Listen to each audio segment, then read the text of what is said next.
Alors, le déchet est un vecteur, c'est un challenge international. Tous les pays touchés aujourd'hui se posent la question concrète si les déchets et les risques liés à ces déchets sont gérés de manière correcte, si les déchets sont traités de manière adéquate, s'il n'y a pas trop de transport, de manipulation.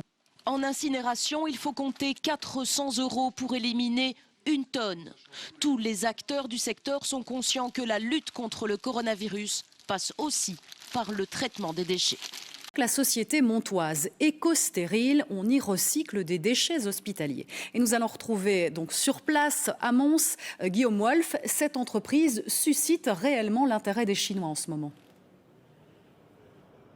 Bien oui Ophélie, c'est surtout cette machine derrière moi qui est très demandée en ce moment. Rendez-vous compte, cette entreprise reçoit d'habitude 20 à 30 demandes de renseignements par jour. Et bien ce chiffre a doublé et vous allez comprendre pourquoi avec cette petite démonstration. Regardez, les déchets arrivent généralement dans ce genre de benne. Les déchets, ça peut être des compresses, ça peut être des seringues qui sont infectés par le coronavirus par exemple. Et bien ils se retrouvent dans cette benne. La benne est montée là-haut et en fait les déchets vont tomber dans cet énorme broyeur. Ils seront réduits en petits morceaux.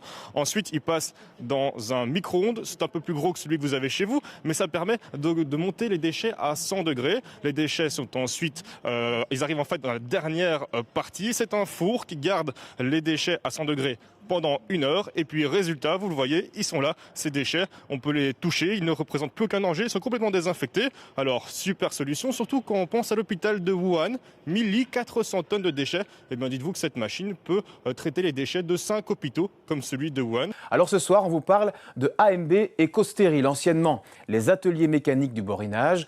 Depuis le début des années 2000, la société fabrique des machines de traitement et de triage de ces ordures bien spécifiques. Corentin Laurent.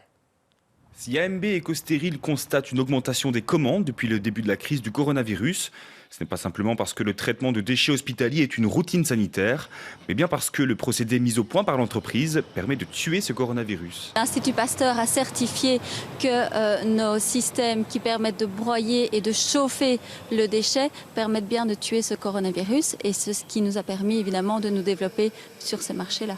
La vitesse de propagation d'une épidémie est souvent imprévisible. AMB Éco-Stérile a donc dû s'adapter et prendre les devants. Dans un premier temps, nous avons pris les devants dès le début de la crise du coronavirus et avons prévu un stock à disposition pour urgence sanitaire.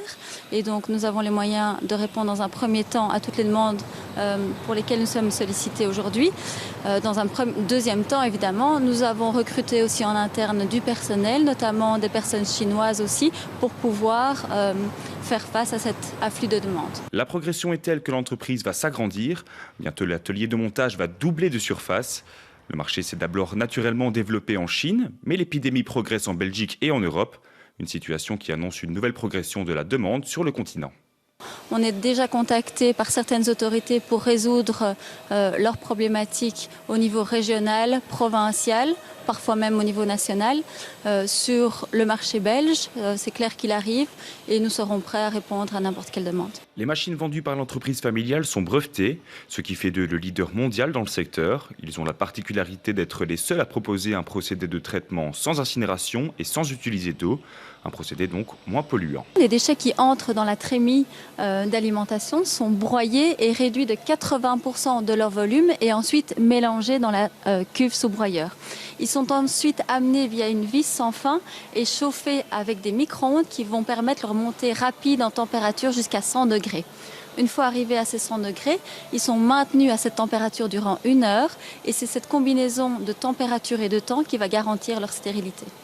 Au final, le résultat, le voici. À ce stade, le déchet hospitalier est devenu un déchet ménager. L'étape d'après, c'est le triage qui permet de transformer le déchet en plastique ou en combustible. À l'arrivée, ce sont 85% des déchets qui sont recyclés.